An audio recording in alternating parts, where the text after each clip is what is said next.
ರೇಣುಕಾಸ್ವಾಮಿ ಕೊಲೆ ಪ್ರಕರಣದ ಆರೋಪಿಯಾಗಿರುವಂತಹ ದರ್ಶನ್ ಅವರ ಸರ್ಜರಿ ಯಾವಾಗ ಆಗುತ್ತೆ ಅನ್ನುವಂತಹ ಕುತೂಹಲ ಇತ್ತು. ಸೊ ಈ ವಿಚಾರಕ್ಕೆ ಸಂಬಂಧಪಟ್ಟಂತೆ ಅವರೇ ಮಾಹಿತಿಯನ್ನು ಕೊಟ್ಟಿದ್ದಾರಂತೆ ಡಾಕ್ಟರ್ಸ್ಗೆ. ಸದ್ಯಕ್ಕಂತೂ ಅವ್ರಿಗೆ ಎಪಿಡ್ಯೂರಲ್ ಇಂಜೆಕ್ಷನನ್ನು ಕೊಡಲಾಗಿತ್ತು. ಸೊ ಆ ಇಂಜೆಕ್ಷನ್ ತಗೊಂಡು ಆಲ್ಮೋಸ್ಟ್ ನನಗೆ ಗುಣ ಆಗ್ತಾ ಇದೆ, ಸೊ ಆಪರೇಷನ್ ಏನು ಬೇಡ ಅಂತ ಅವ್ರಿಗೆ ಟ್ರೀಟ್ಮೆಂಟ್ ಕೊಡ್ತಾ ಇರುವಂತಹ ವೈದ್ಯರ ಹತ್ರ ಅವರು ಮಾತಾಡಿದ್ದಾರಂತೆ.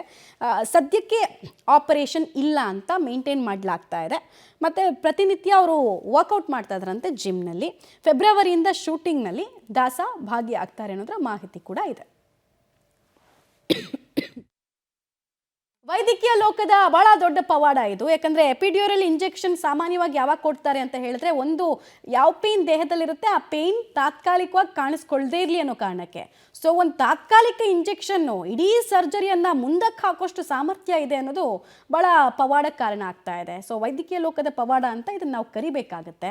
ಸದ್ಯಕ್ಕೆ ಅವರು ಹೇಳ್ಕೊಂಡಿದ್ದಾರಂತೆ, ನಾನು ಫುಲ್ಲು ರಿಕವರ್ ಆಗ್ತಾ ಇದ್ದೀನಿ ಅಂತ.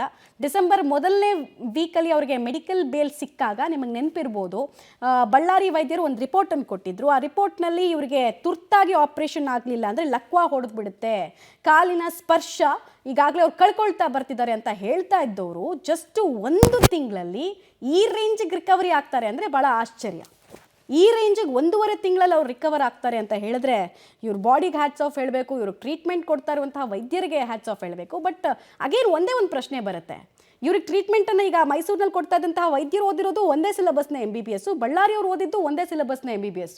ಇವ್ರಿಗೆ ಎಪಿಡ್ಯೂರಲ್ ಇಂಜೆಕ್ಷನ್ ಇಷ್ಟೆಲ್ಲ ಮ್ಯಾಜಿಕ್ ಮಾಡುತ್ತೆ ಅಂತ ಗೊತ್ತಿದ್ದರೆ ಬಳ್ಳಾರಿಯವ್ರಿಗೆ ಯಾಕೆ ಗೊತ್ತಿರಲಿಲ್ಲ? ಹಾಗಾದರೆ ಈ ಪ್ರಶ್ನೆಗೆ ಯಾರು ಉತ್ತರ ಕೊಡ್ತಾರೆ ಅಂತ ನೋಡ್ಬೇಕು ನಾವು. ಮತ್ತು ಫೆಬ್ರವರಿಯ ನಂತರ ಅವ್ರೇನೋ ಶೂಟಿಂಗ್ನಲ್ಲಿ ಭಾಗಿಯಾಗ್ತಾರಂತೆ. ಒಂದು 2-3 ಫಿಲಮ್ಗಳು ಲೈನ್ ಅಪ್ ಆಗಿದೆ. ಡೆವಿಲ್ ಸೇರಿದಂತೆ ಇನ್ನೊಂದು ಆಂಧ್ರ ಪ್ರೊಡ್ಯೂಸರ್ ಒಬ್ಬರು ಇವರನ್ನು ನಂಬಿ ದುಡ್ಡನ್ನು ಹಾಕಿದ್ದಾರೆ. ನೋಡೋಣ ಯಾವಾಗ ಶೂಟಿಂಗ್ ಹೋಗ್ತಾರೆ, ಏನು ಕತೆ ಅಂತ.